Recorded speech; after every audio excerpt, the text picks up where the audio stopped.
So, just two little quick things and then we'll move forward with this whole story. One thing that I was talking with someone at the intermission there, one interesting thing about this William Carpenter study, he asked, and you'll never see this in the literature today, but he asked, why did the patients who were unmedicated seem to have better long-term functioning? And they asked the patients what it was like to be in a psychotic episode without having your feelings numbed in essence by the medications. And the people said, so many of the people said it was really hard and really painful actually. But the majority said something like this: they were grateful they had had the chance to go through the psychotic episode without having their emotions numbed or their feelings numbed. And at this time they concluded maybe that led to some sort of transformation or some sort of learning process that made people more resilient long term. I'm just saying that was a sentiment voiced from within the NIMH after this study.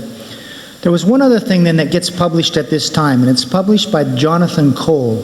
And Jonathan Cole was the head of the Psychopharmacology Service Center in the United States at the NIMH, in other words, our head psychopharmacology researcher. He wrote a paper at this time, "Is the cure worse than the disease?" Meaning, okay. But what I'm telling you here is at the very core of the NIMH, by the late 1970s, there was a real questioning about the merits of antipsychotic medications over the long term. Now, we just raised this question by William Carpenter. Do they make people more biologically vulnerable to psychosis?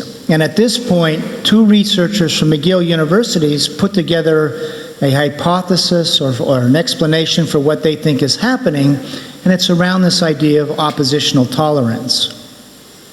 They'll say what they said is, listen, we know these drugs block D2 receptors. In response, you get this increase in D2 receptors. They said the brain is now super sensitive to dopamine. It's been changed in this way. And you'll see their conclusion. These drugs can produce a supersensitivity that leads to both dyskinetic and psychotic symptoms. That's what they're saying. An implication is that the tendency toward psychotic relapse in a patient who has developed such a supersensitivity is determined by more than just the normal course of the illness. So what you're seeing here at times of science at this time is they do some studies that produce the opposite results of what they think they're going to see, higher relapse rates, and this is the biological explanation for what they think is going on. You've made the brain more supersensitive to dopamine.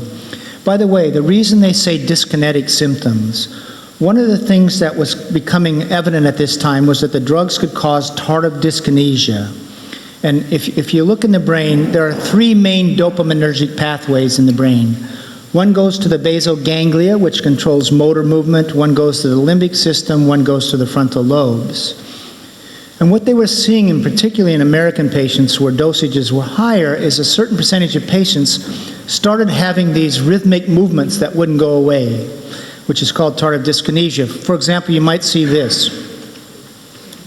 The tongue just goes around and around, and it's a sign that the basal ganglia is becoming dysfunctional. Those neurons are firing constantly. And one of the worries was that even if you withdraw the drug from someone who has tardive dyskinesia, the tardive dyskinesia remains. In other words, that the basal ganglion damage may be permanent. So what they're drawing here is this. If we get dysfunction in the pathway that leads to the basal ganglia, maybe that dopaminergic pathway, maybe we're going to get dysfunction also in the pathway that leads to the limbic system.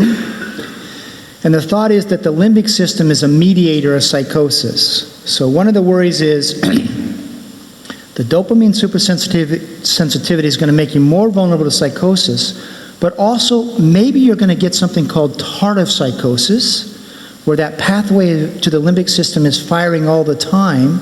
And even if you stay on the drug, you're going to end up with sort of chronic psychotic symptoms. So now, they tested this in their patients. They said, are we seeing signs of tardive psychosis in the same way we're seeing signs of tardive dyskinesia? And what you'll see is, in people who are on the drugs on an average of 10 years, about 30% had become chronically psychotic. Now, by the way, the risk in the United States of tardive dyskinesia developing was 5% per year. So after 1 year, 5% had TD, after 2 years, 10%, 3 years, 15%. And what they're saying here, okay, we're seeing something similar, dysfunction in the limbic system, but it's happening at the rate of about 3% per year as opposed to 5% per year. But you can read this. When this happens, they wrote, the illness appears worse than ever before. New schizophrenic symptoms of greater severity will appear. So now you can see this is a moment of crisis, right? They see higher relapse rates in studies in the 1970s. Someone comes up with a biological explanation for it, based on understanding of the drugs, and they're saying, this is going to make the very symptoms we're trying to treat worse. So you can see this presents a crisis for psychiatry, and there's stories of Guy Chenard and Barry Jones presenting this data to psychiatrists, and people basically, a cognitive dissonance erupting at large in the audience. People standing up saying, are you telling me the very drug I used to treat psychosis is making people worse? And you can see how hard that would be to incorporate. And at this point, basically, early 80s, it gets pushed away. It's not a concern. And here's what it's too threatening to psychiatry. Then a very famous scientist in the United States named Solomon Snyder says this. Yes, there was reason to worry about tardive psychosis, but we've looked for it and we haven't found it, so it's not a worry. But he's ignoring the very study that documented it. But anyway, it gets pushed aside. So now what we want to do, that's the early 1980s. It's now 2014. Let's look at whatever else research we have and see if there's A, reason to worry about oppositional tolerance, and B, is there any other types of new data that gives us reason to worry about the long-term effects of antipsychotics? We're just going to go around and see whatever information we can find, okay? Well, first, there were cross-cultural studies done by the World Health Organization in the 1970s and 1980s, and they compared outcomes in the US and 6 other developed countries, and I'm pretty sure Denmark was one of the countries, and I'm going to mispronounce the city. Is it Aarhusr? Okay. I think that was one of the communities in the study, and they compared them to outcomes in India, Nigeria, and Colombia. One study was 5 years and 1 year was 2 years. By the way, it was this data that was also which began my interest in investigating this whole study. You can see what they found. Each time that they found where outcomes were better in the poor countries of the world, specifically India and Nigeria. You'll see the second one. Being in a developed country was a strong predictor of not attaining a complete remission. That actually was the finding. Again, when I was writing for the Boston Globe, I said, why would living in a developed country be a predictor that you won't have a good outcome? Because my understanding at the time was we were making great progress in understanding the biology of schizophrenia, and we had these new drugs. So why would it be a predictor of a poor outcome? And you'll see, by the way, the good social outcome as well. They were working, that sort of thing. Now, after the first such study, which obviously stung Western researchers, the WHO investigators came up with why would this be? They came up with a lot of possibilities. And one of their hypotheses was maybe the reason for the better outcome in the poor countries was that the patients there were more medication compliant. So they took their antipsychotics more regularly. Now that's an understandable hypothesis. If the medications are supposed to be essential treatment, then greater compliance should lead to better outcomes, right? So they measured in the second study, which was a 2-year study, medication usage.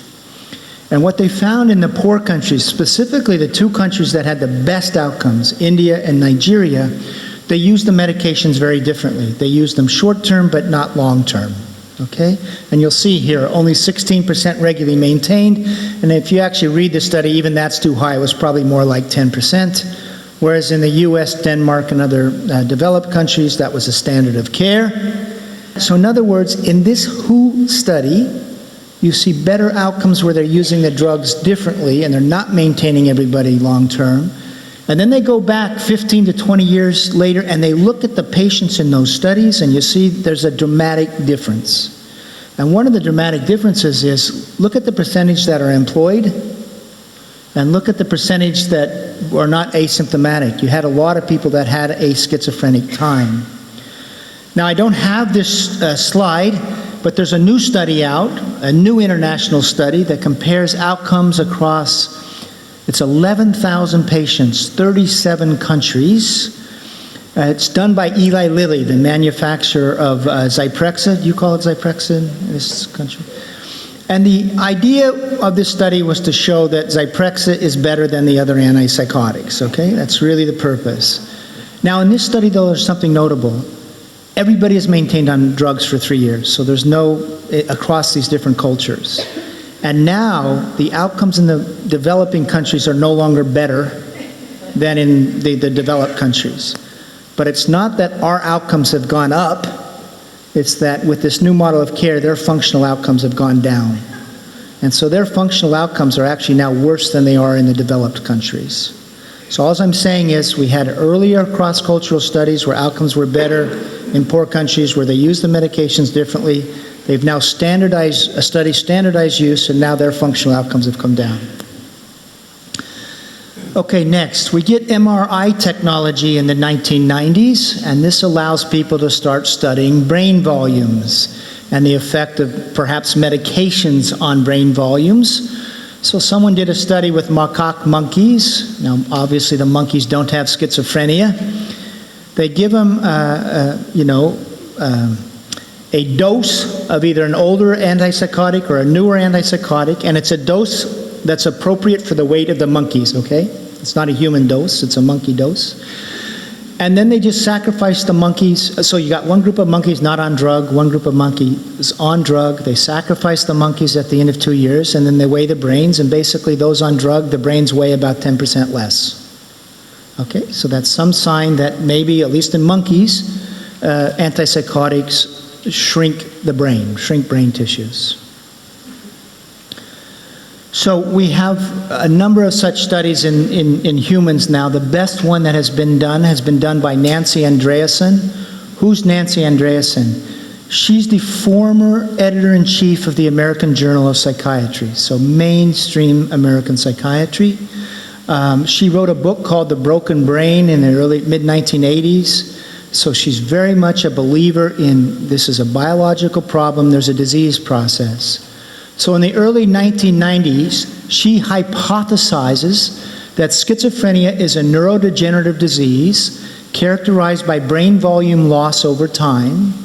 And unfortunately, these drugs don't stop that neurodegenerative disease process, this brain shrinkage. So she reports in 2003, that's what she's seeing. And this is a large study, by the way. It's 500 patients, something like that. Anyway, in 2003, she reports, yep, they're losing brain volume over time, the schizophrenia patients. And it's fairly pronounced. I think it was like 1% per year, something like that. But she's saying this is a disease process, okay? She's not saying it's due to the drug. She's saying, I've identified a disease process, a lot in the frontal lobes. So her next question is this. As this shrinkage happens, what happens to the symptoms? And she finds that as you get this brain shrinkage, you get increased negative symptoms, that's the emotional disengagement, and you get some increased functional impairment, and after 5 years, some cognitive decline. So what she's doing here is a disease process, okay? Person gets diagnosed, the brain volumes decline over time, and as that happens, you get these worsening symptoms. And at one point she says, unfortunately, the drugs don't arrest this process. But she has a problem, right? Because of the monkey studies. Is it the drug, or the disease, or both? So she looked at that. And here's what she found, much to her dismay. And she's actually been sort of backing away from this finding, but she got a lot of heat for this finding, as you might imagine. Believe it or not, the former editor-in-chief of the American Journal of Psychiatry had trouble publishing this finding. But you'll see, all the different types of antipsychotics, in fact, were associated with smaller brain tissue volumes, decreases in both white and gray matter. And look at the last. She's now trying to account for severity of illness and whether they're using other drugs. Those don't show up as a correlating factor. So what's she really seeing? She's seeing at the very, now maybe there's a disease process, but at the very least the drugs are exacerbating this shrinkage process. This, I almost couldn't believe that she said, but you'll see it. What do these drugs do? They block basal ganglia activity, that's blocking those dopamine receptors. Prefrontal cortex gets shut down, causes the prefrontal cortex to slowly atrophy. But now put all this together. You see why this is so worrisome? Outside agent comes in, causes an observable morphological change, the diminishment of brain volumes, and as you get that diminishment of brain volumes, you're getting increased negative symptoms, that's that emotional disengagement, increased functional impairment, and cognitive impairment as well. If you had a disease model, imagine the drug as a bacteria or a virus. You'd see that as a disease process, right? So you can see why this is so concerning. Some people will say this is controversial. So there's a recent study by Spain researchers. You look at first episode psychosis, you'll see that there's a correlation with greater loss of gray matter with amount of medication.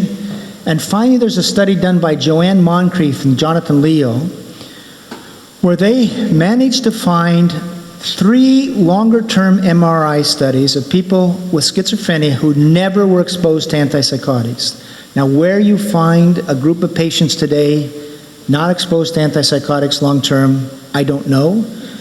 But in those 3 studies, there was no significant difference in brain volumes. So, which raises the possibility this shrinkage is entirely due to drug. I really don't know, okay? Because maybe there's some sign that maybe it happens even before you're medicated. I don't know. But I think the evidence that it shrinks the brains, in fact, is pretty solid when you add up the monkey studies with this other research. So, now let's turn to the best long-term prospective study of outcomes of schizophrenia and psychotic patients that, to my knowledge, has ever been done. And it begins in the late 1970s and early 1980s. It's done by Martin Harrow. He's a psychologist at the University of Illinois, and here's how the study is designed. It's a naturalistic study. It's not randomized. He's just going to recruit 200 patients from 2 different hospitals into his study. One's going to be private, one public. That way he gets a class mix and an ethnic mix. And he's just going to follow them. Everybody's going to be treated with drugs. They're going to get discharged, and he's going to follow them at 2 years, 4.5, 7.5, 10, 15, and 20 years. Each follow-up, he's going to look, are they symptomatic? Are they working? Are they in school? He's going to measure their anxiety levels, their cognitive functioning. And really, it's the only study I know that's really going to be prospective and follow up people with regularity across 2 decades. Now, the amazing thing is first of all, you'll see this data is from his 15-year follow-up. Of 200 patients, he still has 145 in his study. And any of you who've done research on schizophrenia, if you can keep 77% of your patients in for 15 years, that is really good follow-up. And you'll see he ends up with 64 schizophrenia patients, 81 with milder disorders. The other good thing about this, it's a young cohort, half first episode, so we're getting them early on in the course of the disorder, okay? Now, here's his findings. Now, he groups his data in different ways. This data is actually of people who got off medication, schizophrenia patients, by year 2, and stayed off the rest of the time, versus medication-compliant patients. So this is actually a subset of the 64 schizophrenia patients, okay? But by the way, something like 25 of the 64 schizophrenia patients did get off antipsychotics, and most of them stayed off, okay? Wouldn't happen today, but in the early 80s, there was more possibility. So what do you see here? This is data you don't see anywhere else in the literature. Remember we talked about the relapse literature? You go off, you do poorly. What this data is showing, see what happens between year 2 and 4.5? What are you seeing here? Seeing a lot of healing here. In other words, they're off and they're still psychotic 60% at 2 years, but it abates in so many of those who stay off. And then look at those who get stable. They stay stable, you see that? And now how about those who were medication compliant? You see a lot of active, they're remaining psychotic. So this actually is consistent with the dopamine supersensitivity worry. And when Martin Harrow published this, he says, we've got a problem. This actually does seem to confirm this previous worry we had in the 1980s that these drugs may be increasing vulnerability to psychosis over the long term. Here's your anxiety symptoms, percentage with severe anxiety. Anxiety is correlated with outcome. You have the same thing, a lot of healing between 2 and 4.5 years, right?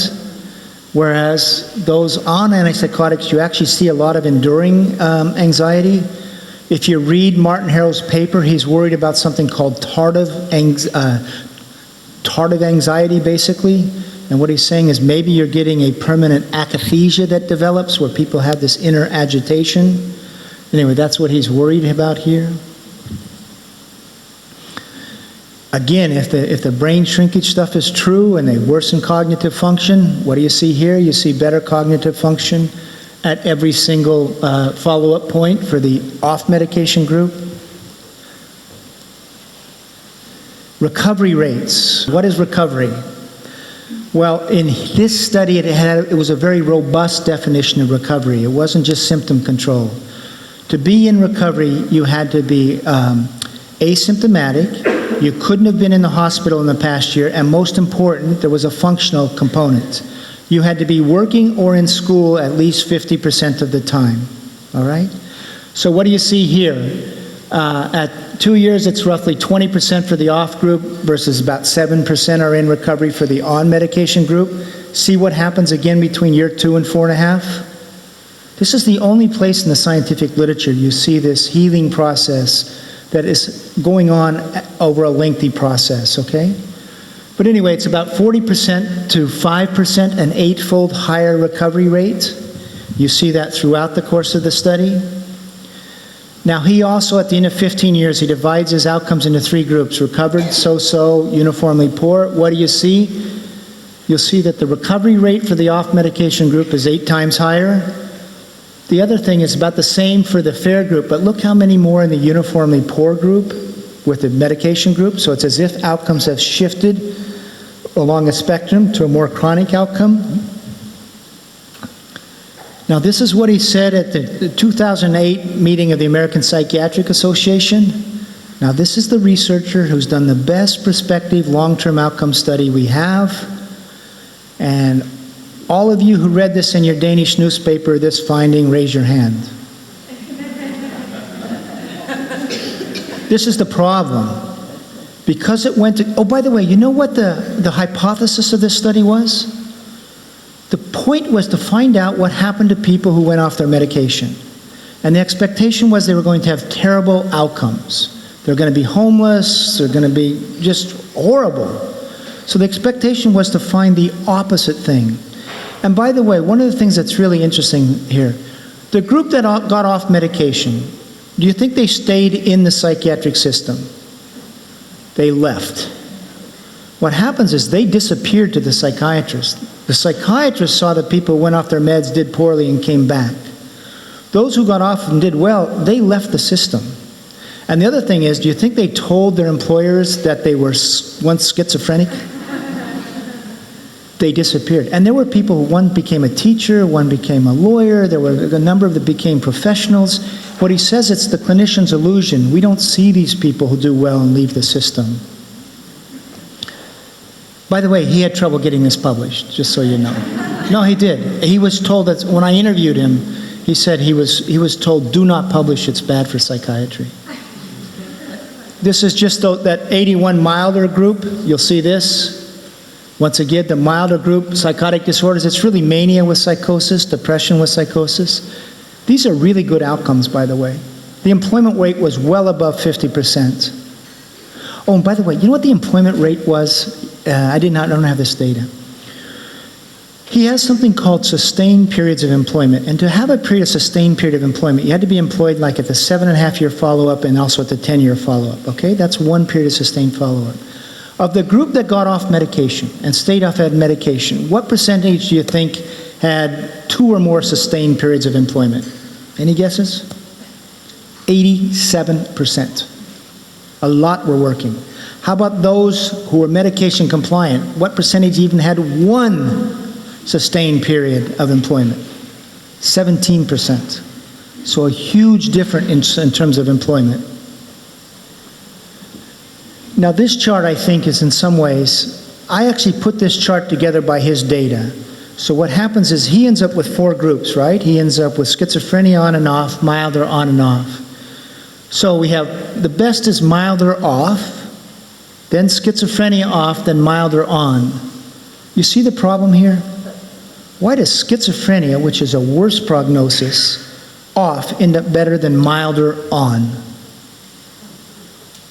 Now, I only have one explanation, but I think at the very least we should know this and we should have a debate over it.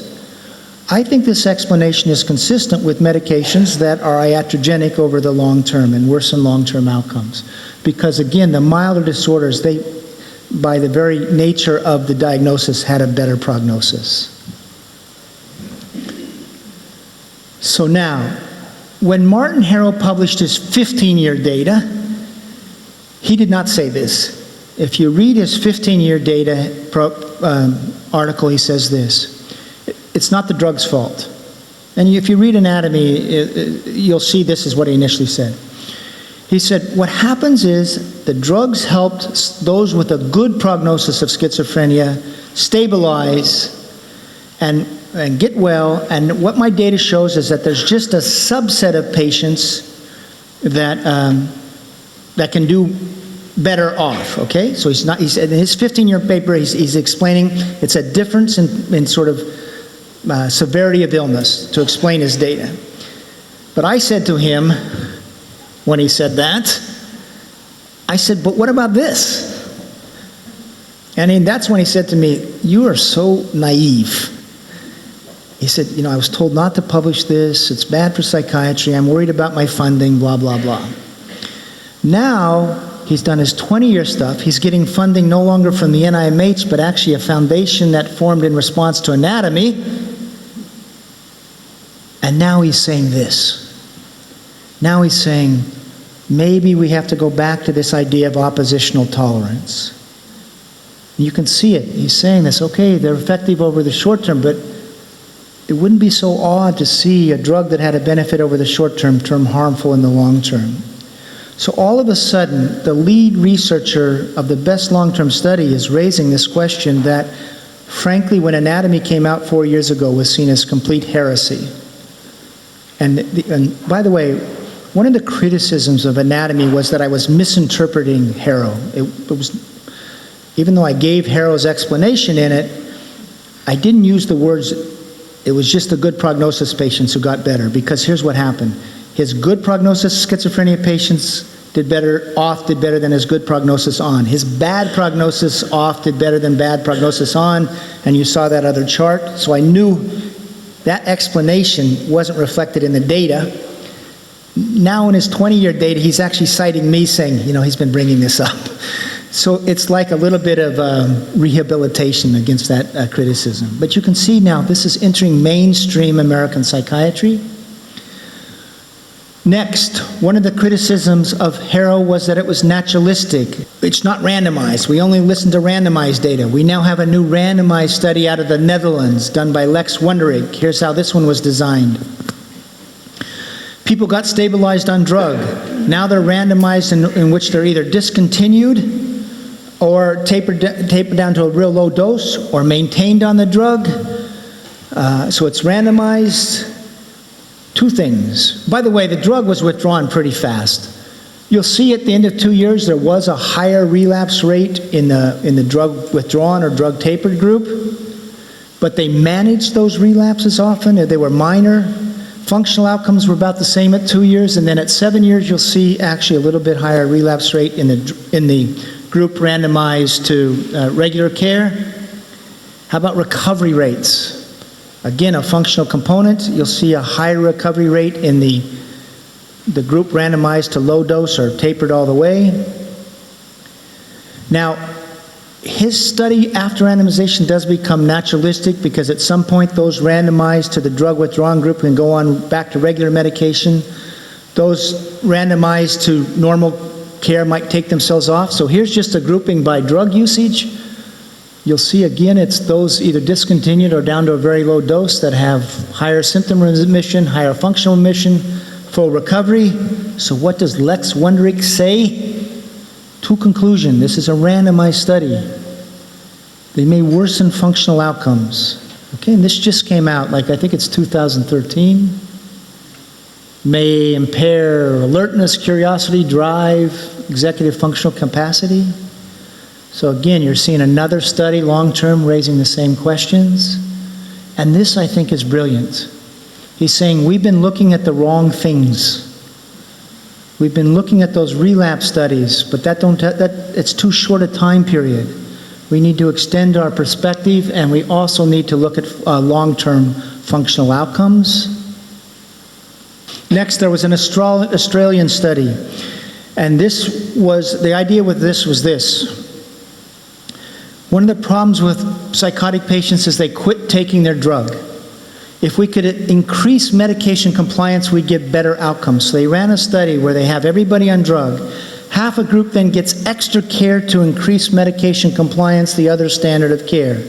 Okay, the whole point is to increase medication compliance, and the expectation is that increased compliance will lead to better outcomes. The study worked. The extra care did increase medication compliance, but it led to worse outcomes. You see the bottom here? Increase in adherence associated with decreases in psychosocial functioning and increases in negative symptoms. So it was the opposite of what they expected. And then they said, there's other research that shows this to be so, right? This is not inconsistent with other research literature. Now, so add all this up. 4 years ago, it was complete heresy to suggest that antipsychotics weren't, as a matter of course, essential. And you'll see the British Journal of Psychiatry. You can read it. This is coming from mainstream psychiatry in Britain. You can read it, right? Maybe it's time to rethink the use of these drugs. The adverse effects simply not worth the candle.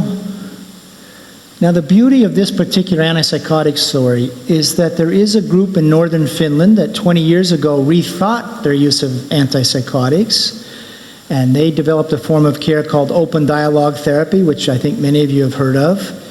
And they now have reported their best 5 long-term outcomes for schizophrenia and psychotic patients of any country in the Western world. And the way it works is this, we can maybe talk about it more. There's a lot of psychosocial care right up front, okay? They try to get people help right away. They use medications in this way. They do not put people on antipsychotics initially. They do use benzodiazepines if necessary to restore sleep-wake. Now, if someone's not getting better after 3-4 weeks, then they use antipsychotics, so it's a delayed use model. And you'll find at the end of, this is just a model, results. At the end of 5 years, 80% of their first episode psychotic patients are working or back in school. Only 20% have gone on to long-term disability. So basically, they have converted first episode psychosis into an episodic disorder. And only a small people are becoming chronic. And you'll see in terms of medication use, 67% have never been exposed to antipsychotics after 5 years. Another 13% have been exposed temporarily, and then 20% use them regularly. So it's a selective use model. It's a model meant to figure out for whom and for how long, rather than one size fits all. They absolutely think that medications can be an important tool, but you have to use them in this sort of subtle, artful way. You see the final thing, working or in school, unemployed, 7%? So of those people that are now in the workforce, their unemployment rate when they were doing these studies was lower than it was for the Finnish population as a whole. That's how good they were doing about getting people back on employed.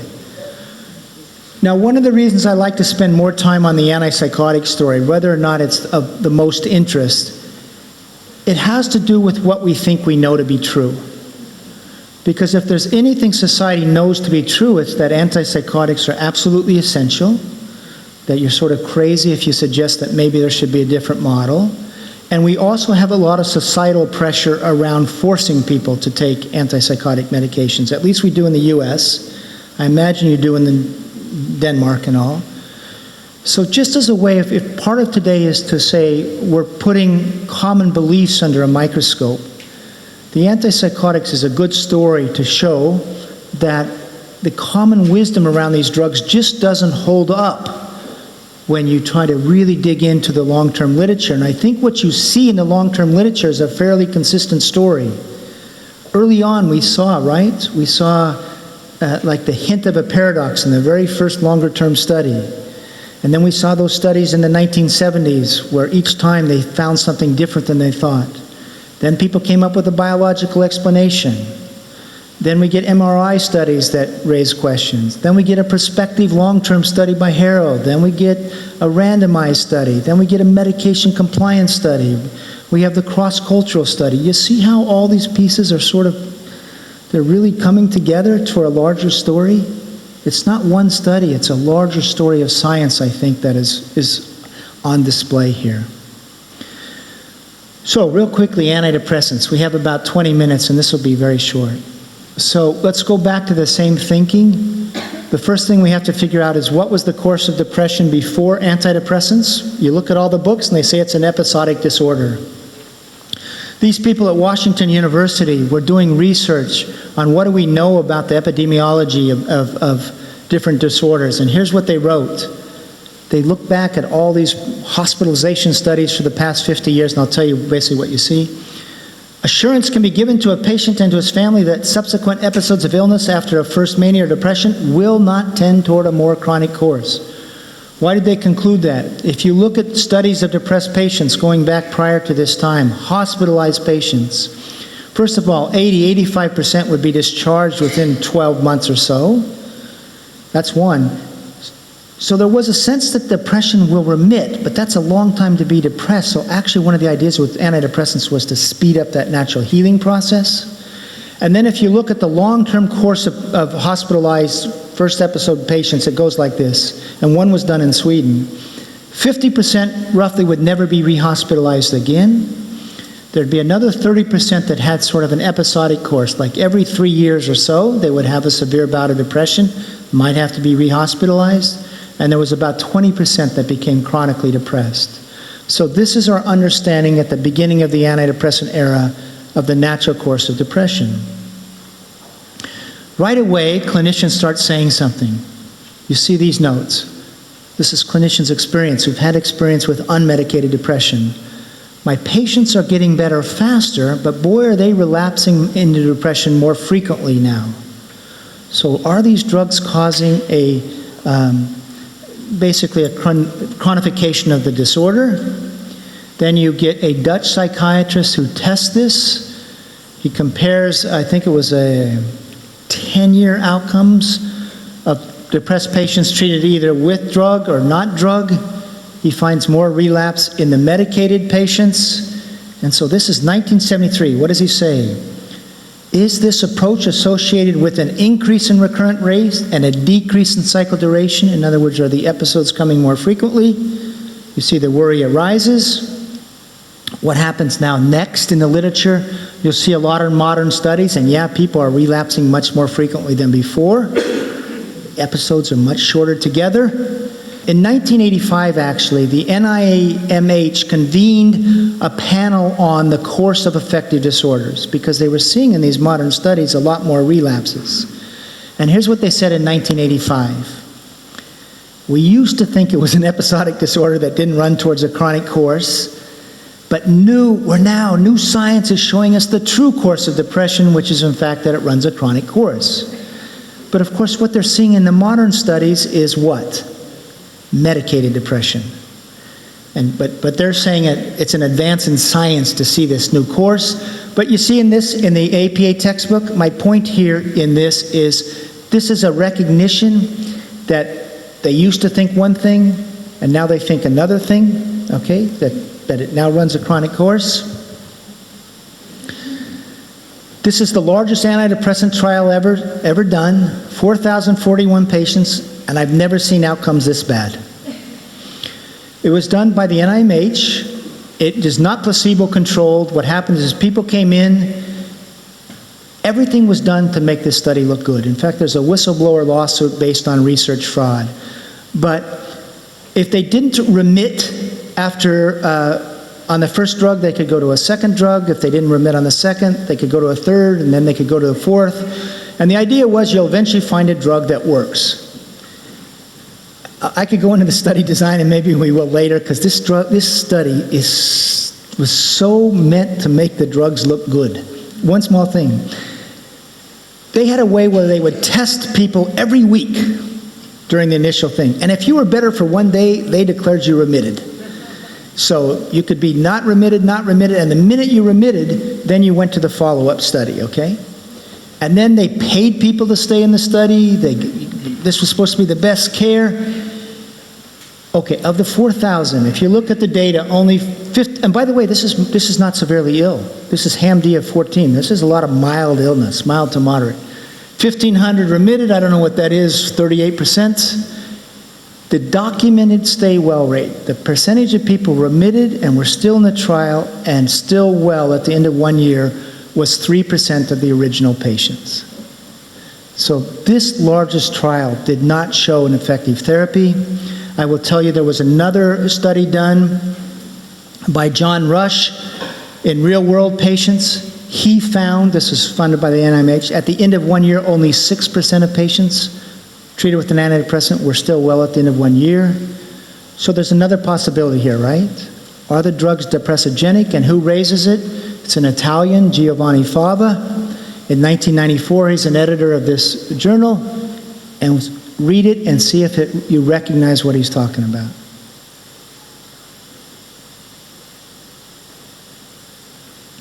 See the same worry, right? He's talking about oppositional tolerance again. He's raising the very same worry we saw rise with the antipsychotics. So he raises this, by the way, in 1995. A very famous the person I talked about earlier today, Ross Baldessarini from Harvard Medical School, says, "Thank you, Giovanni Fava. I'm glad you raised this. It's really unpleasant to think about this, but we need now to consider this. This is a valid concern." Then another famous American psychopharmacologist named Donald Klein actually writes a public letter to Giovanni Fava that says this: "Please stop asking this question. No one cares. The NIMH doesn't care, the drug companies don't care, no one's going to fund it so we can answer it, so please stop asking the question." Which is sort of a betrayal of impatience, I think. Giovanni Fava writes back and says, okay, maybe you in the US don't care about this, but we in Italy do, and we're going to keep on asking this question. And in fact, he has now for 20 years, and watch where it leads. So, next question is this. Let's look at every study we can find today that has a non-medicated group versus a medicated group. Now, there are going to be limitations to these studies. These are going to be naturalistic studies. They're not going to be randomized. So that has all that limitations, but maybe we can see some difference in the course, okay? Let's see what happens today. Now, this is a 10-year study done in the Netherlands. If you look at the medicated group, you know what? Outcomes are pretty good here. 50% remitted and didn't have another episode. Fantastic, right? And you'll see only basically 31% became chronically ill. So if you just had the medicated patients here, you'd think that's a pretty effective therapy. But look what happened to the unmedicated patients. 76% had a single episode.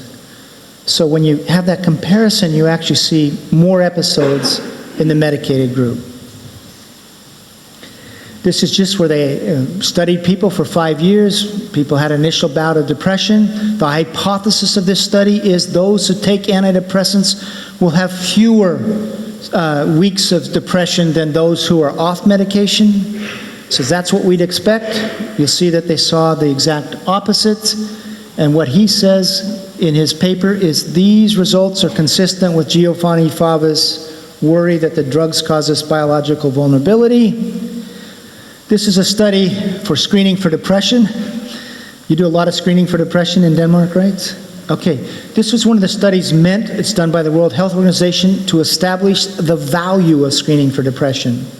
So they went into 15 cities around the world, and the researchers, like flies on the wall, identified those patients coming into general practitioner clinics who were depressed. They said nothing, and then they just waited to see if the general practitioner identified the depression and treated it.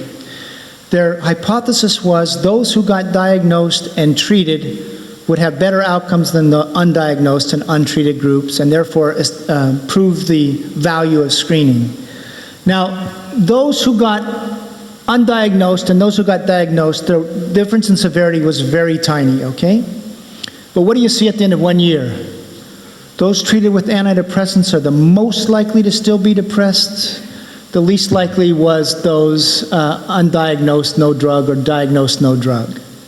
So you'll see in this study, as they said, this does not establish the value of screening for depression because those got diagnosed had worse outcomes. There is one thing really interesting in this study.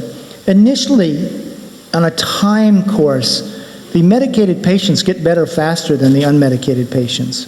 But then after about 3 months, they just sort of go like this, whereas the unmedicated patients kept getting better. So if you would have stopped this study after 3 months, it would have established the value of screening.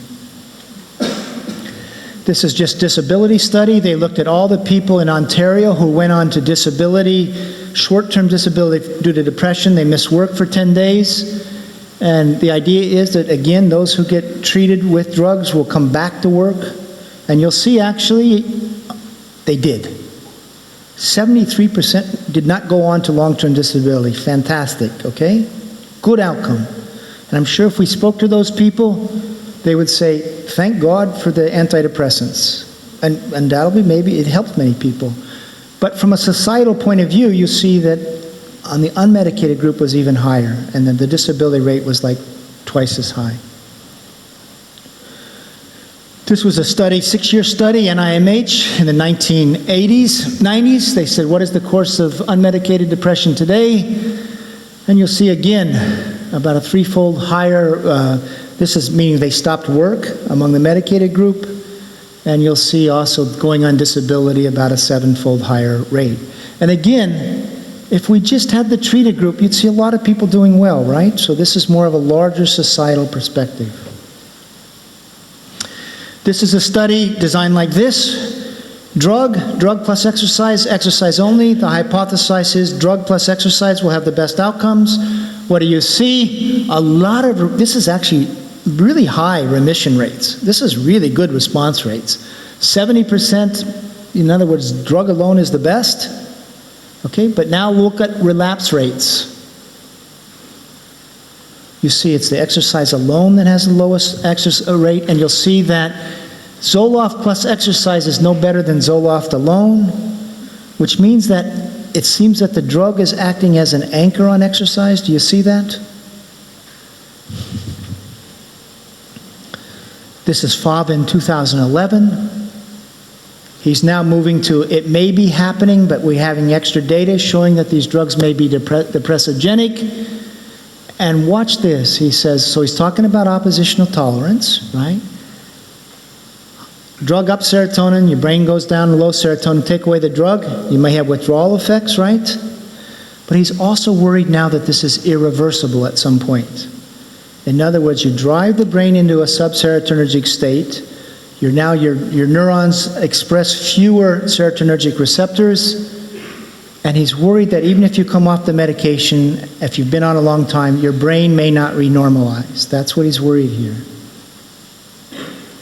So, last thing here. This finally gets into the common, sort of research community. Are antidepressants depressogenic on the whole? There's been now a few studies designed to investigate precisely that thing. So what they did here is they looked at people on trials that remitted on placebo versus those remitted on SSRIs, okay? And then these who remitted on SSRIs, I think some of them did then come off, but then they looked at who relapsed in the next 3 months, and you'll see a higher relapse rate in the drug-treated group. So what does he say? And what you're seeing here is some sort of confirmation or some sort of further investigation of this oppositional tolerance idea. Okay? Just so you show that people are actively worrying about this now. And what he's talking about, the more the drug is more power, a more potent inhibitor of serotonergic activity, the more the relapse rate, because it really causes this oppositional tolerance. Here's a study done in the Netherlands. You'll see a longer term, continual AD use, intermittent, no AD use, lower relapse. What does he say? So again, this worry is coming up again in this Netherlands study. By the way, you see it's Canada, Italy, Netherlands, US. It's just not just one. Now this person here, Rifael Malik, works for Eli Lilly as a consultant. So if anybody should be predisposed to see Prozac as helpful, it's this individual. So he went through, in this paper, he went through all this literature, and he's talking about the higher relapse rates. He's also talking about the rise of what is called treatment-resistant depression. At least in his study, he says about 40% of patients on SSRIs long-term become treatment-resistant. In other words, they end up with sort of a chronic dysphoria. So you can read it. And again, it's around this idea of oppositional tolerance, that the drugs are driving people into a subserotonergic state. And by the way, I don't think tardive dysphoria is the same as depression. So depression is, we've all been depressed probably, but when you're depressed, it hurts, right? Depression is painful. It's acute. What he's worrying about really here is more of an emotional numbness that sets in. A lack of ability to really respond to the world. That's what he means by dysphoria. So, now he raises this question. And again, I hope you see that what has happened through this research literature is this concern has arisen about how the medication shape long-term outcomes, and it's rising from a lot of different types of research, an understanding of how the drugs act on the brain, what we're seeing about relapse rates, comparison. There's a lot of research that led to a conclusion that people don't want to make. But you'll see. And see the last part, may not be reversible? I don't think we really know this, but if it's so, you can see why going on a medication may be a very profound thing to do, because it's going to change your brain and maybe it's going to be difficult to ever fully reverse. By the way, real quickly, on the disability data, it's an increase in depression. That's one of the real factors. The other is bipolar. What do we know about bipolar? Well, at least in the United States, the prevalence of bipolar has exploded. We're now to about 1 in 50 people is said to be bipolar. If you go to prevalence rates in 1960 in the United States, about 1 in 5,000 adults would have a bipolar episode, so that's a 100-fold increase. If you all were a bipolar group, how many people we have here today?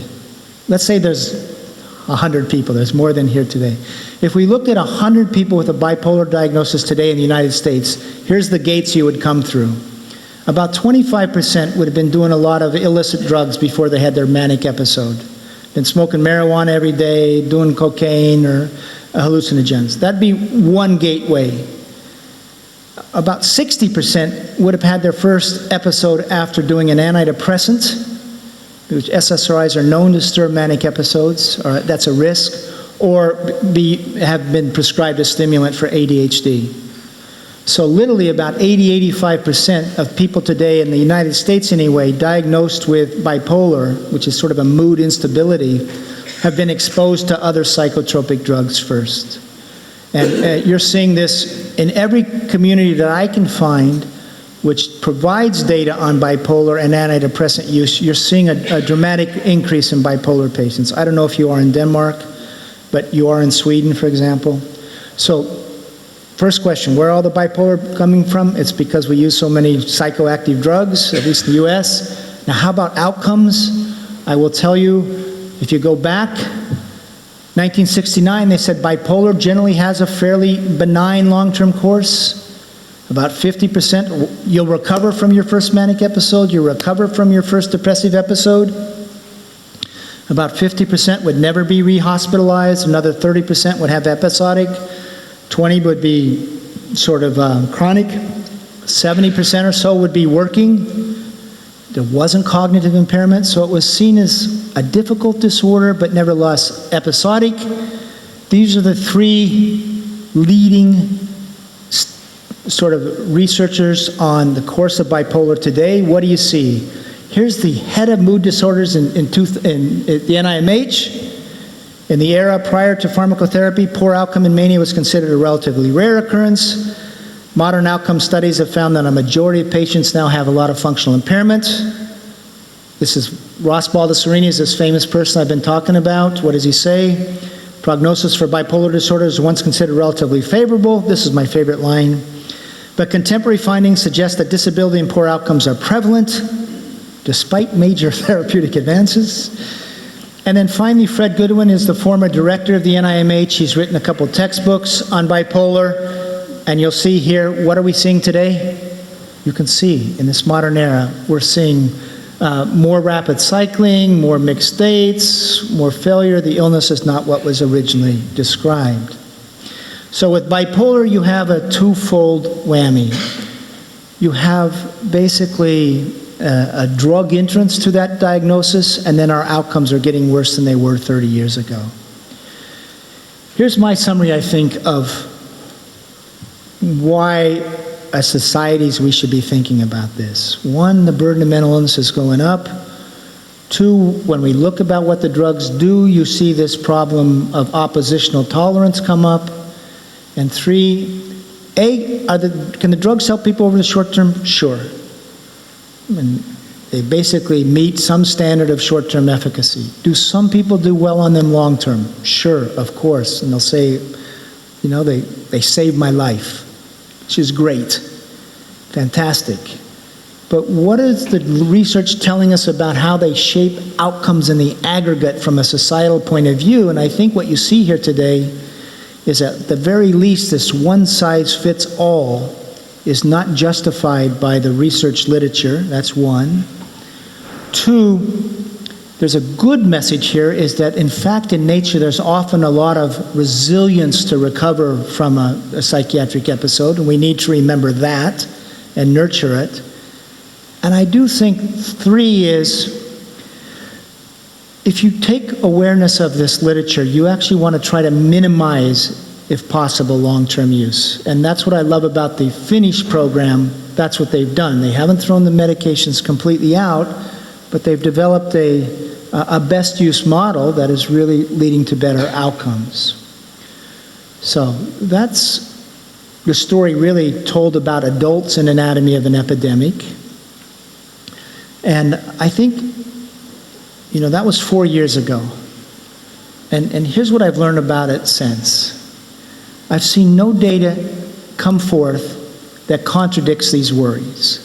Instead, what you see is new things, Harrow data, the Riefel-Malek about tardive dysphoria, the Australian study about medication compliance, some of the people like the Bochting study from the Netherlands saying, oh, we may be causing these biological changes. If anything, it's strengthened the data around these themes.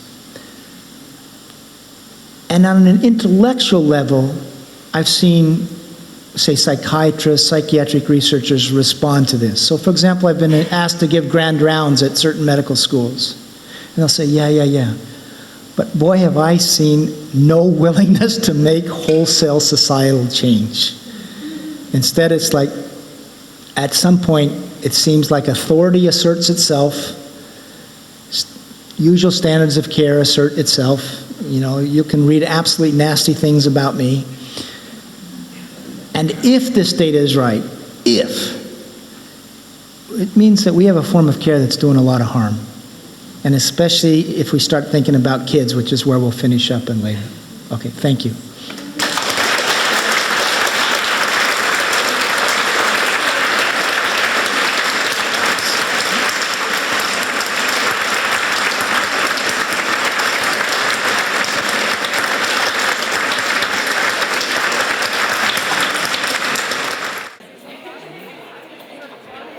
for det måske. Så man kan köpa det totalt. Good question. Kan man se det på hemsidan?